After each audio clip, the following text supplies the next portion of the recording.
Hello and welcome everyone. This video is for CMA inter students जो लोग दिसंबर 24 में अपना एग्जाम देने वाले हैं। आप लोग का एग्जाम अब बहुत दूर नहीं है और एक प्रॉपर स्ट्रैटेजी के साथ प्रिपेयर करना जरूरी है सो दैट आप बहुत अच्छा एग्जाम दे सको। आज के इस वीडियो में अपने बात करने वाले हैं regarding your paper number 6 financial accounting and your paper number 10 corporate accounting and auditing. ये दोनों ही पेपर में ज्यादा इंपॉर्टेंट चैप्टर कौन सा है, नॉट सो इंपॉर्टेंट चैप्टर्स कौन सा है, एमसीक्यूज में कौन से चैप्टर का वेटेज ज्यादा है, ऑप्शंस में कौन से चैप्टर को लीव आउट किया जा सकता है, टेस्ट कब होने वाला है, मॉक एग्जाम कब होने वाला है, ये कंप्लीट डिस्कशन इस वीडियो में अपने करने वाले हैं। वीडियो को एंड तक जरूर देखना, आप लोग के लिए बहुत ही हेल्पफुल रहने वाला है। अपने सबसे पहले डिस्कशन करेंगे regarding paper number 6 financial accounting. अपने प्लानिंग का बात करें उसके पहले आपको पता होना चाहिए पेपर पैटर्न, फिर आपको यह पता होना चाहिए कि सर एमसीक्यूज का वेटेज 30% है, 30 मार्क्स का तो एमसीक्यूज ही रहेगा। तो अगर एमसीक्यूज को आप ठीक से क्रैक कर लो तो half the job is done here itself. Subjective questions के बारे में अपने बात करेंगे कि कौन से क्वेश्चन नंबर में कौन सा चैप्टर का क्वेश्चन आता है, कितने मार्क्स का आता है, तो आप कौन से चैप्टर को लीव आउट करने का प्लानिंग कर सकते हो। प्रेपरेशन का स्ट्रेटजी उसके बाद अपने कर पाएंगे और फिर आप लोग का टेस्ट और मॉक एग्जाम जो होने वाला है उसके बारे में बात करेंगे। तो गाइस पेपर पैटर्न प्रोबेबली आप लोग को पता ही होगा, एक बार फिर भी फटाफट से डिस्कस कर लेते हैं। 15 एमसीक्यू क्वेश्चंस रहेगा 2 मार्क्स का, ये हो गया आपका 30 मार्क्स, और 7 क्वेश्चंस रहेगा सब्जेक्टिव में जिसमें से आपको अटेम्प्ट करना है 5। 7 क्वेश्चंस रहेगा 14 मार्क्स का, बट आपको अटेम्प्ट करना है ओनली 5 क्वेश्चंस 14 मार्क्स का। This will give you 70 marks. Correct है। इसमें एमसीक्यूज का जो वेटेज है चैप्टर वाइज, फाइनेंशियल अकाउंटिंग का भी अपने डिस्कशन कर रहे हैं, चैप्टर वाइज वेटेज आप अगर एमसीक्यूज में देखोगे तो बहुत वाइडली स्प्रेड है। किसी भी चैप्टर से एक एक एमसीक्यू का क्वेश्चन दिया जा सकता है। आपका फाइनेंशियल अकाउंटिंग का सिलेबस भी अच्छा खासा ह्यूज है, छोटे छोटे चैप्टर्स भी बहुत सारे हैं। तो अपने बोल सकते हैं कि सर एमसीक्यूज में ना किसी भी चैप्टर से ये लोग पूछ रहे हैं, बट फिर भी अगर अपने को एक कंक्लूजन में आना हो कि सर एमसीक्यूज ज्यादा कहां से आता है, तो अपने बोल सकते हैं कि सर बेसिक्स से एमसीक्यूज भरा हुआ रहता है। जो आप लोग का मॉड्यूल 1 नहीं है क्या, जिसमें आप लोग का journal ledger, trial balance, BRS, cash book, depreciation, rectification of error, ये वाला पूरा पोर्शन कवर हो जाता है। Generally accepted accounting principles, other basic theories, जो एकदम मॉड्यूल 1 बेसिक चैप्टर्स है, उससे आधा एमसीक्यूज पक्का आता है। जैसे अगर आप ये जो अभी अपने एनालिसिस कर रहे हैं guys, it is based on the latest question paper जो अभी आपका आया था। ये वेटेज ऑब्वियसली चेंज हो सकता है, बट अपने को एक आइडिया मिल जा रहा है कि सर कौन से चैप्टर का वेटेज ज्यादा रहता है, वो अपने को एक आइडिया लग जाता है। तो देखो फाइनल अकाउंट्स और पार्टनरशिप से तो कुछ क्वेश्चन, 1 या 2 क्वेश्चन तो पक्का आएगा।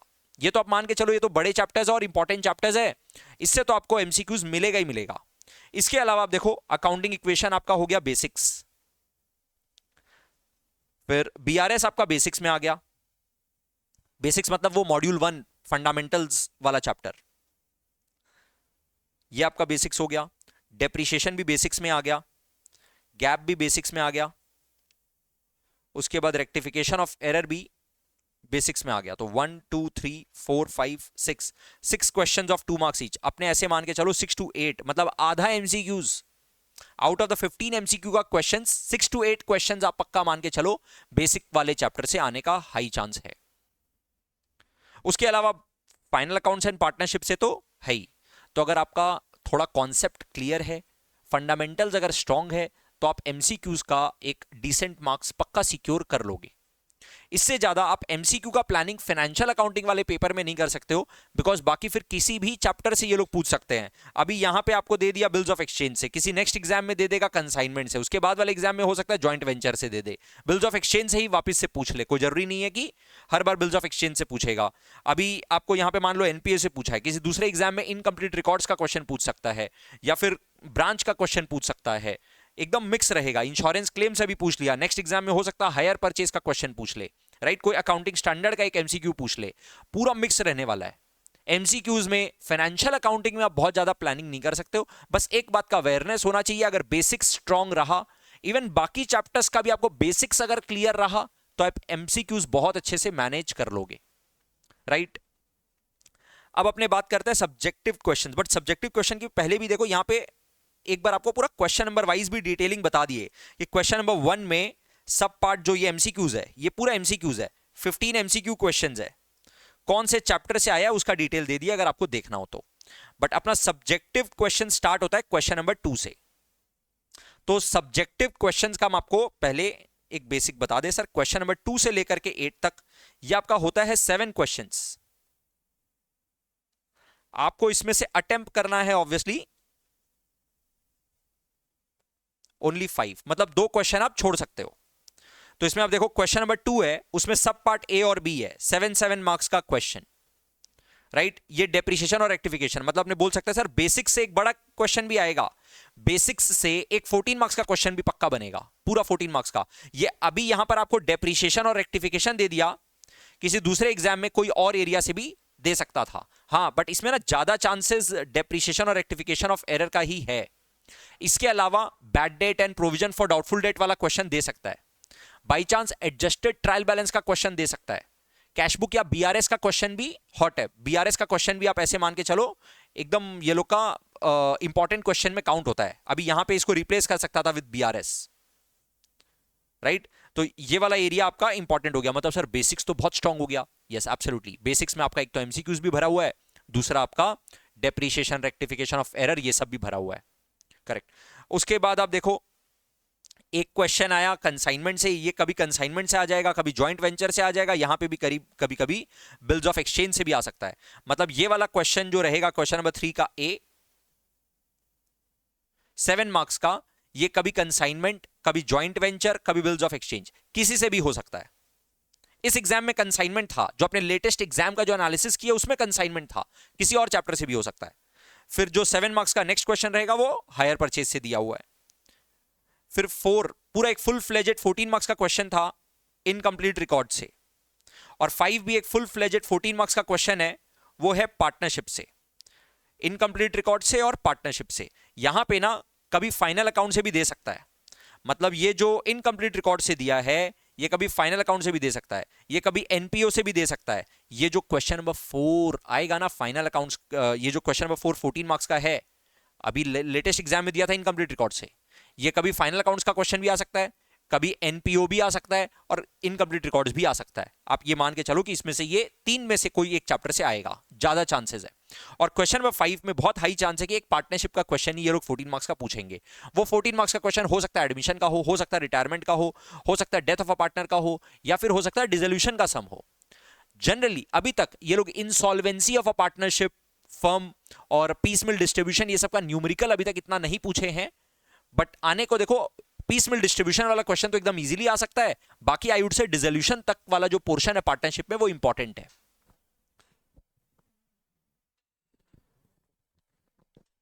क्वेश्चन नंबर 6 में आप देखो 7 मार्क्स का क्वेश्चन है ब्रांच का और इंश्योरेंस क्लेम का। ये ब्रांच के जगह डिपार्टमेंट भी हो सकता था, ब्रांच या डिपार्टमेंट का एक क्वेश्चन होगा, और यहां पर एक इंश्योरेंस क्लेम का आपको क्वेश्चन दे दिया। उसके बाद क्वेश्चन नंबर 7 का ए और बी, इसमें एएस का क्वेश्चन है, अकाउंटिंग स्टैंडर्ड का एक क्वेश्चन आएगा 14 मार्क्स का।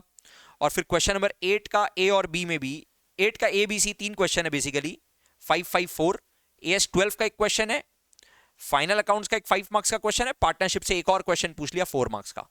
यह पूरा एनालिसिस जब करोगे ना MCQs plus subjective, MCQs mandatory और सब्जेक्टिव क्वेश्चंस, उसका पूरा टोटल मार्क्स का डिस्ट्रीब्यूशन देखोगे तो आपको यह पता चलेगा कि सर पार्टनरशिप से सबसे ज्यादा मार्क्स का पूछा गया है 22 मार्क्स।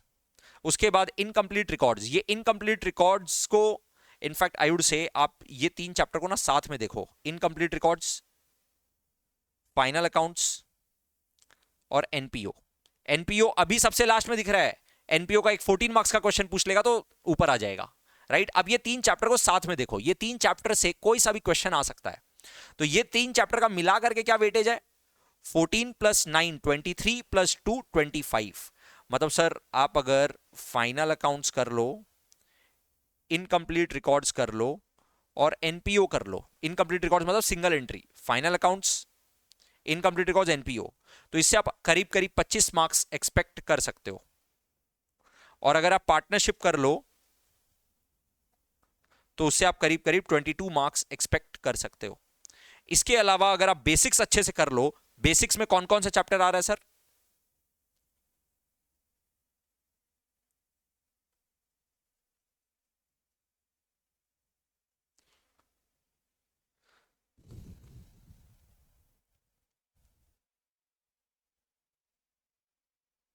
नहीं, बिल्स ऑफ एक्सचेंज को हम सेपरेट काउंट कर रहे हैं क्योंकि वो आपका मॉड्यूल 2 का चैप्टर हो गया। तो ये देख लो 9 और एक और क्वेश्चन था आई थिंक बेसिक्स का, डेप्रिसिएशन का भी, हाँ ये रहा। तो बेसिक्स से आपका 9 और 9 18, 20, 22, 24, 26। तो अगर हम बेसिक्स का 26 मार्क्स इसमें जोड़ दें तो आप खाली एक बार इसी को एनालाइज कर लो कि कितना हो रहा है। मतलब final accounts, incomplete records, NPO, partnership, basics, अगर आप ये तीन को ही अभी अगर आप एड अप कर दो तो 25 प्लस 22 प्लस 26, ये आपका 73 मार्क्स तो सर यहीं पे हो जाता है।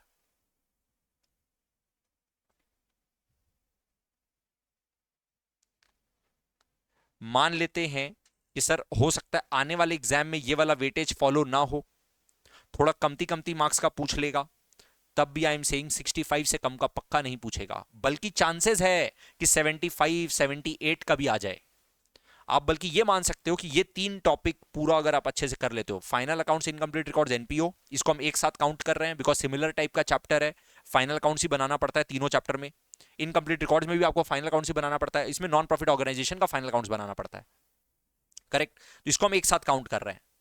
उसके बाद पार्टनरशिप और बाकी जो बेसिक्स वाला चैप्टर है, अगर आप ये अच्छे से कर लो तो 70 मार्क्स से कम इससे नहीं आएगा। अगर आप ये बहुत स्ट्रांग कर लो, एक एक फंडामेंटल्स को एकदम स्ट्रांग कर लो, तो बल्कि ये आपको सिर्फ इतना सा पोर्शन भी पास तो आराम से करा सकता है, एक डिसेंट मार्क्स खाली ये पोर्शन आपको दे सकता है, राइट। इसके बाद आप बाकी देखो, बाकी तो पूरा मिक्स मिलेगा। अभी यहां पे इंश्योरेंस क्लेम से था, हायर परचेज इंश्योरेंस क्लेम से कभी आ सकता है, कभी हायर परचेज से आ सकता है। फिर लीजेस जो आप लोग का AS19 है ना, उसको सेपरेट चैप्टर बना दिया इस बार ये लोग, AS19 एक सेपरेट चैप्टर ही बना दिया। तो ये आप जैसे ही हायर परचेज करते हो, ये भी AS19 ही है बेसिकली। हायर परचेज और लीजेस बेसिकली एक ही चैप्टर ऐसे मान लो, अकाउंटिंग स्टैंडर्ड 90। तो अगर आप ये वाला पोर्शन करते हो, और इंश्योरेंस क्लेम बहुत इजी सा चैप्टर है, अगर आप इसको भी कर लेते हो तो आपका थोड़ा सा और एडिशनल बोनस पॉइंट्स ऐड हो जाएगा। If you are comfortable in department and branch then definitely इसको भी आपको किसी भी हालत में मिस आउट नहीं करना चाहिए। और बाकी फिर मिसलेनियस चैप्टर्स है आपका, अकाउंटिंग स्टैंडर्ड्स वाला जो टॉपिक हो गया, राइट। इस तरह से आपका पूरा मार्क्स का डिस्ट्रीब्यूशन है, ओके। तो अब सर स्ट्रेटजी क्या होना चाहिए? आपको इस ऑर्डर में अपने सिलेबस को कवर करना चाहिए। सबसे पहले करो फाइनल अकाउंट्स, फिर करो इनकम्प्लीट रिकॉर्ड्स, फिर एनपीओ, फिर पार्टनरशिप डिसोल्यूशन तक तो एकदम अच्छे से करो। उसके बाद जो बचा हुआ पोर्शन है वो आप बाद में कर सकते हो, मतलब admission, retirement, death of a partner और आपका डिसोल्यूशन का जो नॉर्मल सम आता है, वहां तक का पोर्शन तो एकदम स्ट्रॉन्ग कर लो। उसके बाद का जो बाकी का पोर्शन है वो आप थोड़ा बाद में भी कर सकते हो। और उसके बाद आपको डिपार्टमेंट एंड ब्रांच कर लेना चाहिए, हायर परचेज, एएस एंड लीजेस। तो ये बेसिकली जो हायर परचेज और लीजेस है ये हम एक साथ काउंट कर रहे हैं। उसके बाद आप अकाउंटिंग स्टैंडर्ड कर सकते हो। सर बेसिक चैप्टर्स को हम ऊपर में क्यों नहीं काउंट किए? क्योंकि बेसिक चैप्टर्स में आपको बहुत कम टाइम लगेगा, वो आप बाद में भी मैनेज कर सकते हो, राइट। उसमें बहुत ज्यादा टाइम देने का पॉइंट नहीं है। डेप्रिसिएशन आपका पहले कभी किया हुआ है, रिवाइज करना है, 4-5 सम का प्रैक्टिस करना है and you are done. Rectification of error में बहुत ज्यादा टाइम अभी आपको नहीं देना चाहिए, क्योंकि बहुत इजी बेसिक सा चैप्टर है जो प्रोबेबली आपका पहले कभी किया हुआ है। 4-5 क्वेश्चन का प्रैक्टिस कर लेना बाद में, तो that should be enough. Same for bills of exchange. अब उसके बाद आप जो भी टॉपिक बच गया बेसिक्स का, बस नंबर ऑफ क्वेश्चन सॉल्व करते चलो, जितना भी पास्ट एग्जाम में क्वेश्चन आए वो सारा सॉल्व करते चलो। इससे ज्यादा आपको और कुछ करने का जरूरत नहीं है, क्योंकि बेसिक्स में आप थोड़ा ना जर्नल का और लेजर का सम्स का प्रैक्टिस करोगे, वो तो एग्जाम में जो आया हुआ क्वेश्चन है वो उठा उठा के प्रैक्टिस करो।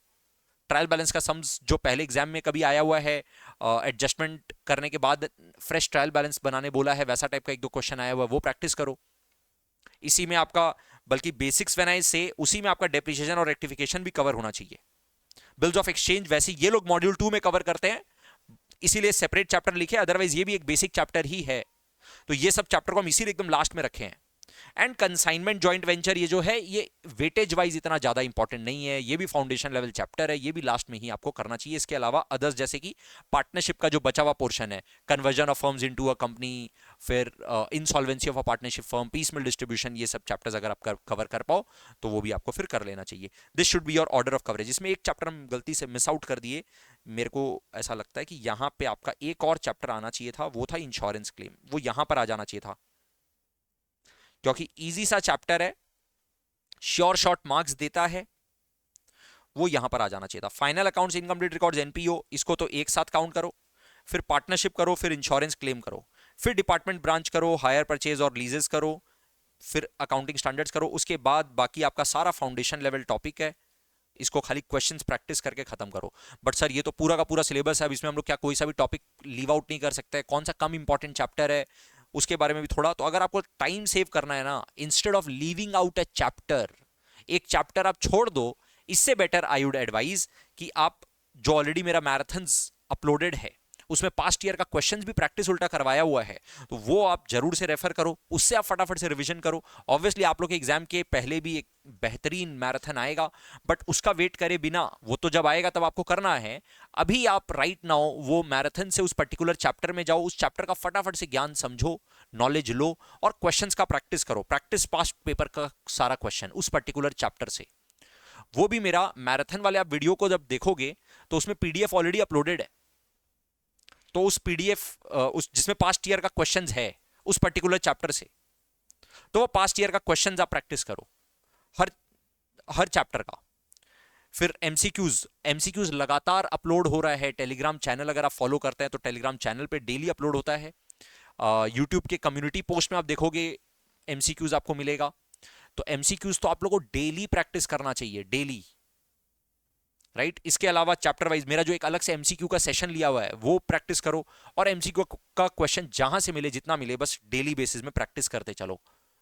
उसके बाद मॉक एग्जाम्स दे दो। सर मॉक एग्जाम का क्या स्केड्यूल है, कैसे करें, ये देख लो आप लोग का स्केड्यूल। 9 सितंबर से अपने स्टार्ट करेंगे, चैप्टर वाइज टेस्ट रखेंगे, इसमें बस एक चैप्टर मिसिंग है, वो हम यहां पर ऐड कर दे रहे हैं, partnership, department branch, insurance claim.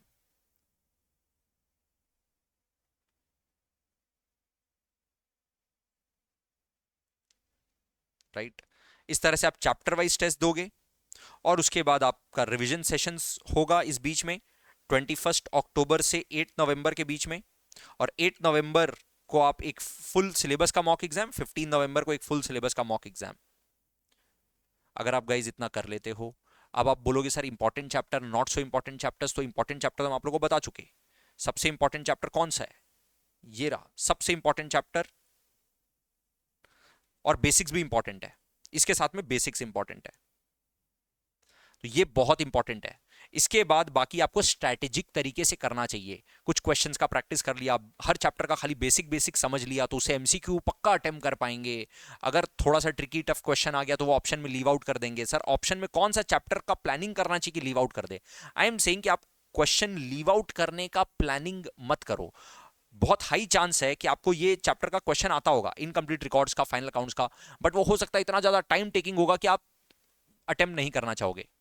या फिर ऐसा भी हो सकता है कि सर 14 मार्क्स का क्वेश्चन है बट इतना सिंपल और इजी क्वेश्चन है कि वो लॉटरी क्वेश्चन है, उसको कोई भी हालत में मिस नहीं करना चाहिए, तब फिर आप वो अटेम्प्ट करोगे। फिर हो सकता है कि आप ब्रांच डिपार्टमेंट वाला क्वेश्चन छोड़ दो। तो अगर मान लो आपको प्लानिंग करना ही पड़ गया कि सर हमको कोई सा चैप्टर छोड़ देना है, तो फिर आप ब्रांच एक बड़ा चैप्टर है, आप प्लानिंग कर सकते हो कि उसको आप लास्ट में करोगे, फिर वो आप ऑप्शन में पहले ही आप सेलेक्ट कर लोगे कि ऑप्शन में उसको लीव आउट करना है।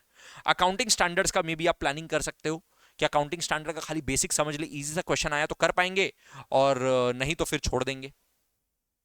करेक्ट है, ऐसा प्लानिंग आप कर सकते हो। तो ये गाइज आप लोग का हुआ फाइनेंशियल अकाउंटिंग का एक कंप्लीट डिस्कशन। एक बार फटाफट से हम कॉर्पोरेट अकाउंटिंग का भी डिस्कशन आप लोग को बता देते हैं। सर कॉर्पोरेट अकाउंटिंग में भी जो दिसंबर टर्म के लिए आप प्रिपेयर करोगे, इसमें भी आप एमसीक्यूज का वेटेज देखो, वेल डिस्ट्रीब्यूटेड है। कॉर्पोरेट अकाउंटिंग एंड ऑडिटिंग में भी ऑडिटिंग का जो बेसिक वाला चैप्टर है, basics of auditing, provisions relating to auditing, different types of undertaking, मतलब सर 16 मार्क्स का वेटेज है एमसीक्यूज में ऑडिटिंग का, और आपका 14 मार्क्स का वेटेज है कॉर्पोरेट अकाउंटिंग का। ये 14-16 मतलब आधा आधा रहेगा सर। सिंपली किसी एग्जाम में कॉर्पोरेट अकाउंटिंग से 16 मार्क्स का एमसीक्यूज आ सकता है, राइट। एमसीक्यूज जो कॉर्पोरेट अकाउंटिंग में आएगा वो वेरी वेल डिस्ट्रीब्यूटेड है। मतलब सर एमसीक्यूज में हम लोग ज्यादा प्लानिंग नहीं कर सकते हैं। सब्जेक्टिव क्वेश्चन अगर हम देखें, क्वेश्चन नंबर 2 से लेकर के क्वेश्चन नंबर 8 अगर हम देखें, क्वेश्चन नंबर 2 से 8 देखें, तो जो आपका शेयर्स एंड डिबेंचर्स वाला चैप्टर है उससे आपका पहला क्वेश्चन आता है, शेयर्स एंड डिबेंचर्स वाले चैप्टर से, जिसमें आपका issue of shares, bonus issue, buyback, redemption of preference share, debentures, underwriting, ESOP, ये सब कवर हो जाता है, राइट। उसके बाद आप देखो एक 14 मार्क्स का क्वेश्चन आता है शेड्यूल 3 का। ये शेड्यूल 3 के जगह कैश फ्लो स्टेटमेंट का भी आ सकता था, कैश फ्लो स्टेटमेंट भी आ सकता था। फिर आपको शेड्यूल 3 का एक 7 मार्क्स का क्वेश्चन देगा। हाई चांस है कि ये शेड्यूल 3 और कैश फ्लो स्टेटमेंट में से कोई सा 14 मार्क्स का क्वेश्चन रहेगा। उसके बाद बैंकिंग, इंश्योरेंस, फिर इन डेज का एक 7 मार्क्स का क्वेश्चन, बेसिक्स ऑफ ऑडिटिंग से 7 मार्क्स। यहां पे आप देख रहे हो पूरा का पूरा ऑडिटिंग का क्वेश्चंस है सर। इसका अगर हम लोग टोटल मार्क्स का डिस्ट्रीब्यूशन देखें तो प्रोविजंस रिलेटिंग टू ऑडिट सबसे हैवी लग रहा है, फिर बेसिक्स ऑफ ऑडिटिंग है, shares and debentures, schedule 3, different types of undertakings का audit, banking, cash flow statement, Ind AS और इंश्योरेंस कंपनी। ऑब्वियसली इसमें जो कैश फ्लो स्टेटमेंट वाला पोर्शन है वो यहां पर शेड्यूल 3 की जगह आ सकता था, वो भी इक्वली इंपॉर्टेंट है। उसके बाद आपका इन डेज और इंश्योरेंस कंपनीज का, और ये इंश्योरेंस कंपनी की जगह आप मान के चलो इलेक्ट्रिसिटी भी आ सकता था, इलेक्ट्रिसिटी कंपनी भी आ सकता था। तो सर इसमें फिर इंपॉर्टेंट चैप्टर्स वाइज कैसे planning, cover syllabus in following order. आपको इस इंपॉर्टेंस के ऑर्डर वाइज आपको सिलेबस कवर करना चाहिए। शेड्यूल 3 तो सबसे इंपॉर्टेंट है, ये सबसे पहले कवर करो, कैश फ्लो स्टेटमेंट उसके बाद, फिर बेसिक कॉन्सेप्ट्स ऑफ ऑडिटिंग, फिर provisions relating to audit, shares and debentures का जो चैप्टर्स है इस ऑर्डर में करो। शेयर्स एंड डिबेंचर्स को पहले इशू ऑफ शेयर्स करो, फिर ईसॉप करो, फिर बोनस इशू, राइट इशू वाला चैप्टर करो, रिडेम्पशन ऑफ प्रेफरेंस शेयर, फिर बाईबैक, फिर अंडरराइटिंग, फिर डिबेंचर्स। इस ऑर्डर में आप शेयर्स एंड डिबेंचर्स करो। उसके बाद बैंकिंग, इलेक्ट्रिसिटी, इंश्योरेंस वाला पोर्शन, उसके बाद इंडेस, एंड लास्ट में ऑडिट ऑफ डिफरेंट अंडरटेकिंग्स।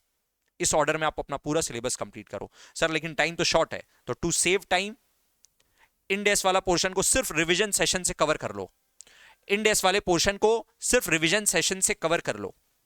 फिर उसके बाद शेयर्स एंड डिबेंचर्स को भी खाली मैराथन सेशन से कवर कर लो, कुछ भी और करने का जरूरत नहीं, यहां पे आपका बहुत ज्यादा टाइम सेव हो जाएगा।